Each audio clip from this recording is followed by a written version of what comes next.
right. Hello, everybody. So as normal, I'll start with some remarks up top, and then I'll move to questions after the fact.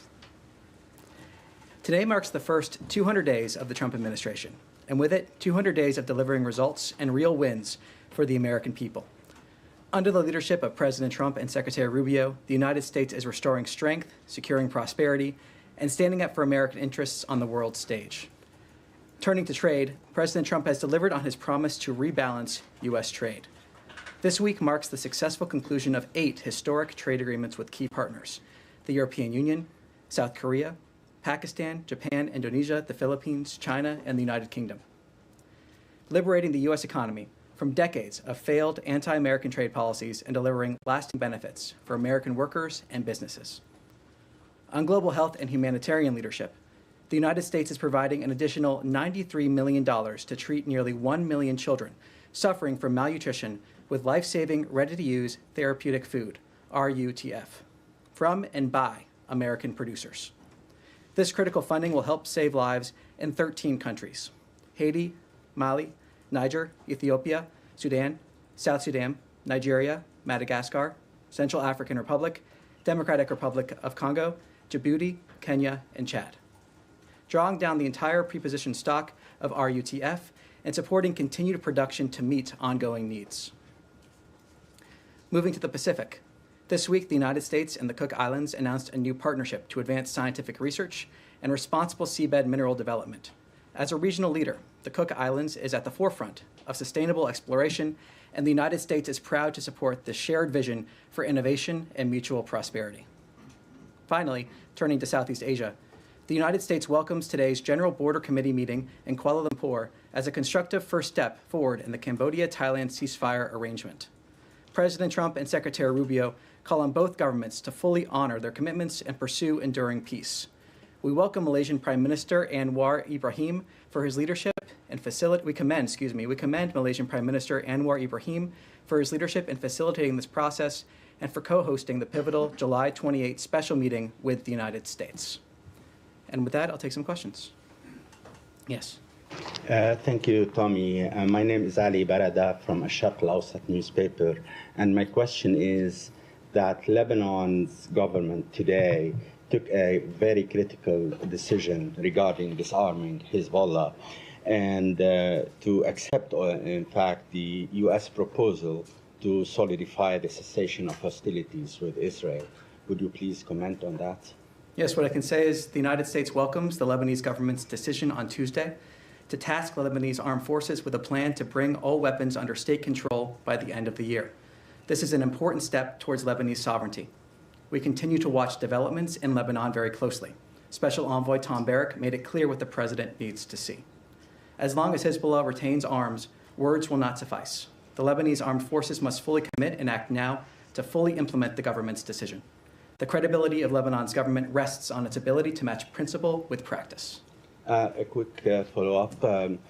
Iran's Foreign Minister Abbas Araghchi said that this decision by the Lebanese government will fail. And I wonder whether you have some comment on that, and also whether you can tell us if Ambassador Barrack will visit Lebanon anytime soon. Well, on that front, I have nothing to preview on that. He's been in discussion with all of the players in the region multiple times, as we've discussed publicly here. What I can say again, in terms of your other question, is that we welcome this decision. And like I said at the end of that response, we need to see action match the principle that they're having there. So we need to see practice, not just principle. Yes?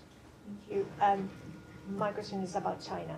While both the US and Chinese leaders are trying to have a summit meeting in the near future, the Russian and Chinese navies carried out joint exercises in the Sea of Japan, including anti-submarine drills. And China continues to purchase Russian oil. So how are you concerned of the China's move that might help Russia? And I have a brief follow-up. Well, let me take, for the specifics, let me take that back and see if we can get further details for you on that. What I can say, though, is we've been clear about how the United States views itself as a Pacific nation. We are a Pacific nation. We've seen the highest levels of engagement with our allies and partners across the region. The fact that we stand with our allies and partners across the region, both the Secretary, of course, going to the region, but other high-level delegations from this department over just the last few weeks. So we've seen that engagement, we've seen that commitment here, and that engagement will continue. And it's been reported that Indian Prime Minister Modi is set to visit China for the first time in 7 years. And Chinese Foreign Minister Wang Yi has criticized the U.S. tariffs imposed on countries including Brazil and India. So are you concerned that China and other BRICS countries are trying to take the lead in organizing a kind of pushback against U.S. trade measures? Well, what I can say in terms of India is the president has been very clear in terms of the concerns he has regarding the trade imbalance, regarding the concerns he has when it comes to the purchase of Russian oil. You've seen him take action directly on that, and I refer you to the president's comments for that. India is a strategic partner with whom we engage in a full and frank dialogue. That'll continue. The Secretary also spoke to that. Like anything in foreign policy, you're not going to align 100% of the time on everything. But it is very clear, the president's been clear, the concerns that he has with the trade imbalance, the concerns he has with India purchasing Russian oil. He's been clear on that. He's taken action, and I refer you to his comments for further on that. Yes. Noting, hi, okay, doing okay. Noting your statement on Lebanon a moment ago, I mean, I know you said that the U.S. will be watching developments, but the U.S. has not been like a passive player in the Lebanon situation. It's been very active. Going forward, I mean, is the U.S. going to be continue to be a broker? Is it going to take on kind of an enforcer role? I mean, how can you give me a picture of how deeply involved you're going to be going forward here as Lebanon tries to implement the disarmament of Hezbollah? Well, obviously, we've seen discussions from the Ambassador Tom Barrack, the special envoy in the region. We've also seen comments here on Lebanon from this podium just now and in the past. In terms of our specific role, what I can say is what I said earlier, that we'll continue to watch developments in Lebanon very closely, and that we need to see the practice there match the principle that they have. One other question. A report today that the Gaza Humanitarian Foundation finally secured a meeting with United Nations officials. A, can you confirm that? And B, I know that GHF and the State Department have been calling for cooperation to happen, but never really an idea of what that cooperation would actually look like in practice. Can you give us an idea of what exactly the State Department envisions in a cooperative agreement between GHF and the UN? Well, I refer you to GHF for more details on meetings they may or not be having with different organizations or the United Nations. What I can say is we've been clear is that we want to see as much aid as possible go to the people of Gaza without it being looted by Hamas. We've been clear that we want to see creative solutions, that there's a mechanism in place that has been able to deliver 110 million meals without it being looted by Hamas. We've also been clear in our concerns about how other different delivery systems have seen issues when it comes to the diversion of aid. So the specifics, we'll see exactly. The president's talked about wanting to see more aid get into Gaza. We've seen, for example, from this podium, talking about how the ambassador and special envoy Witkoff have briefed the president after their recent trip to the region. We'll see what specifics come out in terms of future steps, but there are many options being discussed. We want to see as much aid get to the people of Gaza without it being looted by Hamas as possible. Yes. A question about Europe. It has been reported in the past hours that the United States government has launched a diplomatic campaign targeting the European Union's Digital Services Act. According to this reporting, the United States would be arguing that it's imposing excessive restrictions on free speech. And given the ongoing negotiations between the United States and the European Union, could you confirm that that campaign is active, and what would be the main motivation and the outcome that the United States would like to see regarding the DSA? In terms of negotiations, are you referring to trade on that front? Yeah. So in terms of specifics on the trade negotiations, I refer you to USTR, the White House, and those directly involved in those negotiations. We have been clear from the beginning of this administration the importance this administration places on free speech. That is something that the Vice President spoke to in Munich when he said democracy rests on the sacred principle that the voice of the people matters. We shouldn't be afraid of our people, even when they express views that disagree with their leadership. This has been an honest and frank conversation that we have been having with our partners in Europe around the world, the importance that we place on free speech, and that importance is going to continue. Yes. Thank you. Asking about President Trump and the potential summit with Russian leader Vladimir Putin, I know White House officials have said that for that meeting to take place, Putin needs to be willing to meet with Ukrainian President Volodymyr Zelensky. But I was wondering, can you put a fine point on that? Is there any world in which this summit between President Trump and President Putin can happen without Putin agreeing to a Zelensky meeting as well? Well, I'm going to refer you to the White House on that one for details on the president's schedule.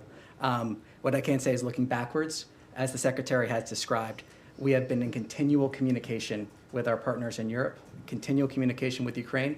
Our ultimate goal is to end this conflict, get the parties to the table, see the ceasefire and the long and enduring peace. But for details on the president's schedule, I'll refer you to the White House.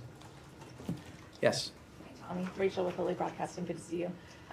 In regards to Ukraine, does the secretary have any maybe scheduling a chance meeting with his counterpart, with Ukrainian officials, or with any Russian officials? I have nothing to preview in terms of his schedule at this point. Okay. And then, Hugh, real quick on Haiti. You mentioned that millions of dollars are going to go towards the malnutrition problem in Haiti. However, the State Department could potentially deport thousands of people, Haitians that are currently residing in the United States, back to Haiti. There's still political instability there. What does the State Department have to say about that?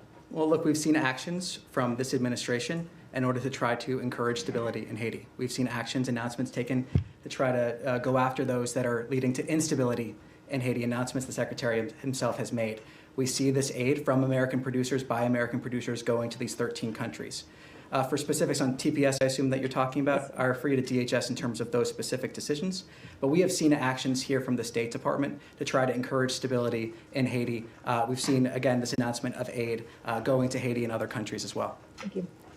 Yes. Thank you, Tom. I want to ask Tommy. Apologies. It is tough. My phone sometimes autocorrects to Tammy nowadays, so my own phone does it. I don't know. Follow up on Russia, Ukraine again. What is your level of trust to Putin that he is not, engaging in another delaying tactic here, and how over optimistic or will it be over optimistic for us to expect anything out of this meeting, potential meeting? Well, it's not a question of trust, it's a question of actions. The president has described how he's been disappointed in the actions that we have seen from Russia over recent weeks. He's talked about seeing actions, not just words. He's described that himself. So this is not a question of trust per se. This is a question of seeing actions to match up the words, but also is indicative of the commitment that we have made clear from the beginning of this administration, that we stand ready to aid in the pursuit of peace, to try to end this conflict, stop the carnage. That is our driving policy here. That remains our driving policy. And getting the sides to the table is key to reaching a diplomatic solution to this conflict. So it's not about trust. It's about action, and it's about doing everything we can to aid in the pursuit of peace and bring this war to an end. And to follow up on Russia again, today marks 17 years since Russia invaded in Georgia. They are, holding Georgian land. They have successfully seems to have implanted their pro-Russian government that is cracking down against Georgian, opposition, civil society. So, do you have any comment on both, Russian occupation and also Georgian government's behavior? The United States Embassy in Georgia put out a statement. I refer you to that statement for further details there. Yes. Hey, Tom, following up once again on Russia, Ukraine, you talk about the goal of a peaceful solution. What's at stake if we can't get that peaceful solution from a potential upcoming meeting, if negotiations go nowhere? Well, I'm not going to speculate on what may come out of these meetings. I'm not going to predict the future. What I can talk about, again, is our commitment now, what we have done, what we continue to do, engagement at the highest levels of this administration to try to end this conflict and stop the carnage. We stand ready, like I said, to aid in the pursuit of peace. We continue to do that. So I'm not going to speculate or predict the future, but I can talk about that commitment we've seen already and continue to see. Yes. Thank you. On the West Bank. I'm sorry? Nothing. Okay. Again, thank you, Tom. On the West Bank, it's been much in the news. We've seen legislators go and visit settlements and so on, illegal settlements, talk about settlements. We know that the Speaker of the House was shown actually a plan for annexation. Now, a group of Israeli academicians issued a paper. They said that the West Bank is actually being annexed very quietly and so on. And the settlers are targeting some villages where a lot of Palestinian Americans go because they go and they build homes and so on to basically discourage development of the West Bank. My question to you, what kind of designation do you assign to the Palestinians in the West Bank and under occupation? Are they unoccupied people? What status do they have? Do they occupy, let's say, they have autonomy, partial autonomy, whatever? So can you please give us, if you have a position on what designations the Palestinians have in the West Bank? We'd like to hear it. Well, the position that we do have is that we want to see a stable West Bank that keeps Israel secure and is in line with this administration's goal to achieve peace in the region. Within the short term, we remain focused on ending the war in Gaza. And then once we have broader discussions in terms of what we may see that leads to longer peace and prosperity in the region, I'm not going to preview those here. But we have continually decried violence in the West Bank from this podium and elsewhere, no matter who commits it. And we want to see a stable West Bank that, again, keeps Israel secure and is in line with our ultimate goal to see a prosperous region. Now, the family of Khamis Ayad, the Palestinian American that was killed last week, have requested the State Department or the U.S. government to investigate the circumstances of his death. He died as a result of fire and smoke inhalation that was started by the settlers. Have you talked to the Israelis about this? Do you have any result? Do you trust their investigation? Well, look, I refer you to comments that spokesperson Tammy Bruce made at this podium just a few days ago. I'll also repeat here that we have no higher priority than the safety and security of the American people. Okay. Yes. Thank you, Thomas. I have two questions. One is related to Europe and the relationship with the U.S. So we've seen in the war in Ukraine a big division in Europe and the inability to sort it out. And how much the issue that we're seeing in Europe, this division, forced the president of the United States to take it over and say, hey, I have to deal with this and try to meet Putin, because the Europeans were unable to kind of put on the table Zelensky and Putin? Well, the president has been clear he wants to see our European partners step up in a variety of different areas. We saw, for example, the recent NATO deal in terms of weapons being sold to NATO, and then they can then give those weapons to who they wish. The president is a deal maker, as the secretary was describing just yesterday. He is a deal maker, and he's able to reach deals on behalf of the American people, but then also that lead to a safer world.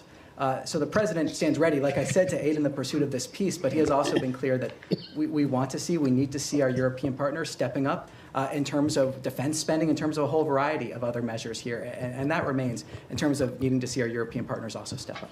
Yeah, and if I can ask you on the other front, will the United States will be involved in on the Gaza and Israeli situation beside the humanitarian foundation? Are there in place any other plan to try to bring this war to an end beside diplomacy? Well, so I'm not going to preview what decision the president may make. I already described how he was briefed following the trip, Special Envoy Witkoff and Ambassador Huckabee. There's been several different options that have been discussed. The main driver here is creative solutions. We want to see creative solutions, and we want to see a mechanism in place that delivers aid to the people of Gaza without it being looted by Hamas, without seeing aid diversion. That is the primary goal that we're having here. That's what we want to see. And we've been calling for creative solutions in order to get to that end. We've supported the Gaza Humanitarian Foundation because that mechanism, it is a mechanism in which that has been allowed to happen. 110 million meals that have been delivered to the people of Gaza without it being diverted or looted, stolen by Hamas. So we're continuing to call for creative solutions. We want to see more people involved. We want to see partnerships, but based under a mechanism that allows aid to reach the people that need it. Thank you. I want to ask two questions. First, just following up on your topper. Can you tell us a little bit more about when you expect the RUTF to actually move? And can you clarify, is this the same food aid that was previously frozen as part of the review? Well, we had another announcement on food aid. I'm not entirely sure what you're referring to there specifically, but there have been two recent announcements on food. What I can say in terms of this proposal is that this proposal is for 11,285 additional metric tons of RUTF under this award. In terms of these commodities are currently held in warehouses operated by the RUTF, and they're produced by producers in Rhode Island or Georgia. The details of this specific procurement are sensitive. It is ongoing. We've announced this intent to have the $93 million worth of drawing down and then additional procurement. When we have additional information in terms of exact timing, we can provide it. Sorry, Tommy. And can I have one more on? Can you just say that on this specifically, this is stuff that was, your comment said that you're drawing down the entire stock of pre-positioned supplies. And then replacing it as well. So it's Yeah. But all of this stock that you're distributing, this 11,285 tons, was actually purchased and sent to these warehouses in the previous administration. Is that correct? Well, I'll find out exactly when it was sent. I know that there's the 11,285 additional metric tons. So in terms of the breakdown of how much of that is additional versus pre-positioned, I can't speak to now. Well, you said it was additional, an additional 93 million. Okay. Yes, excuse me. That was request for proposals to producers for the additional 11,285 metric tons. So that's all going to be new. That was the request for proposal for additional metric tons. That is what I have here in terms of making sure I get you the exact specifics on the numbers. I just want to know if this is food assistance that this administration has put into these warehouses, or if it was food assistance that was put in under the previous administration, some of which, as we know, was destroyed.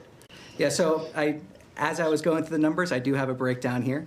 Beautiful benefit of having some notes here. So the entire pre-positioned stock of RUTF is 1,209 metric tons, but the funding will also be used to order the production of an additional 11,285 metric tons. Thank you. Can I follow up on the one other question? Now that the Israeli Prime Minister has confirmed in a Fox interview his intention to occupy all of Gaza, can you speak a little bit more on the U.S. position on this? Do you see this as a way that is helpful to secure the release of the hostages still being held there and to see humanitarian aid flow? Well, what I can speak to is our policy and our initiatives here. And our three focuses, as the Secretary outlined yesterday, remain getting humanitarian aid into Gaza without it being looted by Hamas, remains seeing the hostages released, and remains making sure that Hamas cannot continue to exist, because there can be no long-term prosperity with Hamas as a governing force or otherwise within Gaza. So that's what our policy is. That's where our focus is. That's what I can speak to. For further details on Israel's policy, I would refer you to the government of Israel. Yes. Thank you, Tommy. I wanted to follow up on my colleague's question about India, because I understand we've certainly heard, as you mentioned, the president's frustration and upset about India purchasing Russian oil, but we've seen a longer-term tension, it seems, rising in U.S.-India relationship. We saw Indian officials back in May who were upset about the president talking publicly about a role in having brokered a ceasefire between India and Pakistan. We saw the meeting with the Prime Minister of India that was supposed to take place at the G7 in June canceled because the president had to leave early to return to Washington. And now this tension over tariffs.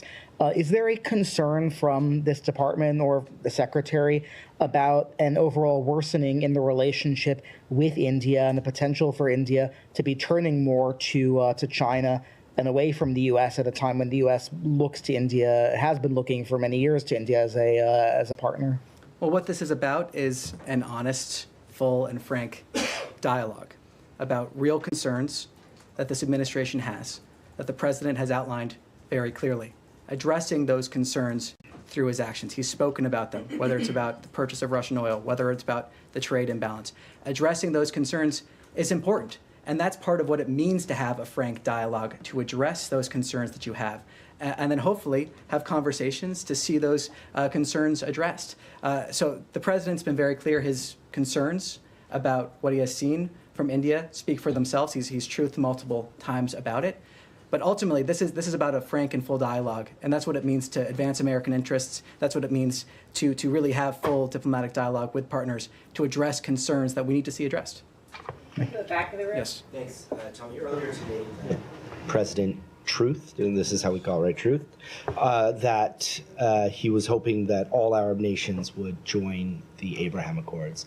Do you have concern that Israel's decision to take over Gaza completely will, if not delay, really kind of jeopardize the ability to move forward with the Abraham Accords? Well, I'm not going to predict the future or speak for the opinions of other governments. What I can say is that President Trump is a deal maker. President Trump wants to see peace and constructive dialogue. He knows how to make a deal. He knows how to bring people to the table. That has been evident both in the previous administration when we saw the beginning of the Abraham Accords and now the Abraham Accords then being something that many people thought would not have been possible, and yet he still was able to accomplish that with many different nations joining the Abraham Accords. So I think what's clear is that the president can accomplish what many people think is not possible. I'm not going to predict the future or speculate on how others may view certain actions, but the president remains committed on this. He's made that clear. Yes. Hi, Tommy. Thank you. In his interview yesterday, Secretary Rubio made it clear that of Russia and Ukraine, the U.S. would have to bring them close enough in order for a meeting involving President Trump to be worthwhile and productive. As of right now, are they close enough? Well, I'm not going to get ahead of what the White House may announce here. I mean, ultimately, the secretary laid out saying that that was one of the things that they were discussing here when we're looking towards a potential meeting or other sort of engagement. So I will leave that to the White House or the president to decide when that happens and take his lead here. And it is a credit to his leadership that we've seen the engagement we have seen, the parties come to the table when they have come to the table, and the further engagement to try to pursue peace here. Assuming they are not close enough and there is no ceasefire in place by tomorrow, which was the previously stated deadline in order to forestall sanctions by the U.S., are sanctions going to be imposed tomorrow, either secondary or any other sort? A lot of speculation involved there. I'm not going to speculate from here. I mean, it's a pretty hard deadline by the president, so, and administration officials had indicated they were expected to be put in place. Well, as you said, assuming, that's kind of where I draw the line in terms of speculation. Yeah. I'll refer to the White House to speak more to the president and defer to the president. I want to get ahead of him, but not going to speculate from here. One last finer point question. Secretary also in this interview indicated that Special Envoy Witkoff heard from the Russians about what they were asking for in order to bring an end to the war. Did they put any concessions on the table? Well, as the secretary described in his interview yesterday, we saw conditions, which is the first time, as he described, that we have seen some of these conditions that would be needed to see an end to this war. I'll leave it to him to characterize what we saw from the Russians, and conditions is the word that he used. Yes. Thank you. Thanks, Tommy. Two questions on Syria. As President Trump has instructed the State Department to review the removal of Syria's sponsor of terrorism status, will that happen soon? And what would that mean in terms of sanctions? Sorry, repeat your question one more time. Yeah. President Trump has instructed the State Department to review the removal of the Syrian sponsor of terrorism status.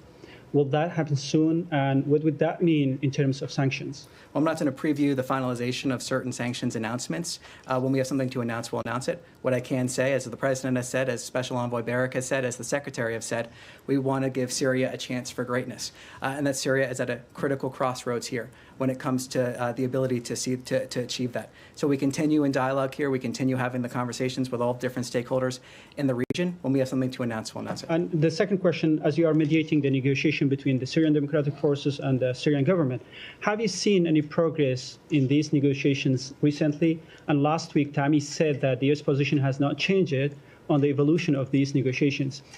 Can you clarify that whether the U.S. dictating the Syrians and SDF in these negotiations, or if you are leaving that for the Syrians to make decision if they want a federal state or if they want to have a centralized state? Well, Special Envoy Barrack has spoken about this. I'm not going to go further than his comments in terms of talking about sensitive conversations between different parties. I'll refer you to his comments on more detail there. Yes, Michelle in the back. Thank you. I'm sorry, I'm sitting way back. Can you explain why the State Department is rewriting the human rights report? I understand it's coming out soon, but it's been changed, and you're dropping certain things like LGBTQ rights. Just explain why.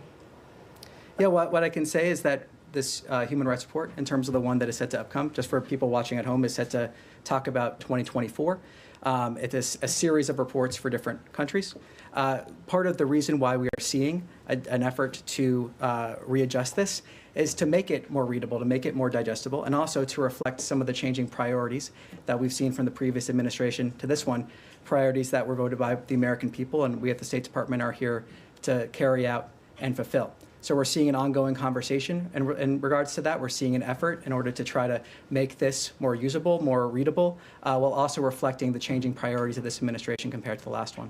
So it's always in the past seen as not a political thing. I mean, it's you're judging people based on human rights law, and But does this mean that you see it as a political tool? No, not at all. I mean, we have seen changes in the previous administration when President Biden took office, changes in terms of different examples that are used. Speaking of past reports, the examples in these reports are oftentimes illustrative, highlights of ways that we want to or concerns we want to raise or conversations we want to have.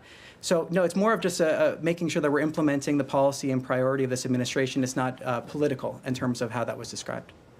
Yes. Questions on Azerbaijan and Armenia. First, there are reports that the trilateral summit on Friday at the White House with Azerbaijan and Armenian leaders will result in the signing of an initial peace deal. Can you confirm? Could you please elaborate on that? And also, could you please clarify the U.S. position on this Zangezur corridor, this transit corridor? Well, on that second point, let me see if I can get you more details there. On your first, I refer you to the White House for details on what will happen. It may or may not be happening at the White House. And on Turkey, like, how do you see Turkey's role in this? We know that Turkish President Erdogan recently, both separately, met both with Armenian and Azerbaijan leaders. You know, how does the U.S. see Turkey's role in this peace process, and also generally overall its role in post-conflict regional order?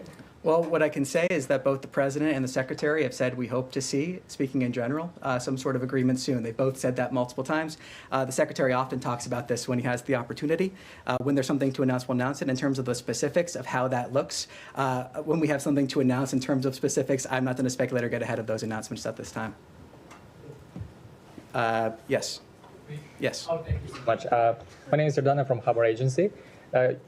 U.S. Ambassador to Uzbekistan, Mr. Jonathan Hennick, said that it's the best time for Donald Trump to visit Central Asia. I know you don't speak for President, but this year is 10th anniversary of C5+1 platform, where Central Asian 5 countries engage with United States to make the relationship more fruitful. So do you have any plans to do for this year? Because it's already August and we have like 3 months left. Anything planned for United States and Central Asia cooperation? Well, nothing to preview at this point in terms of scheduling there. Yes. Okay. Thank you. My name is Naziga Karimi. I'm Afghan journalist. I have 2 questions, sir. One question is any update about U.S. policy toward Taliban regime. Number 2, Foreign Minister of Taliban had a plan to visit Pakistan.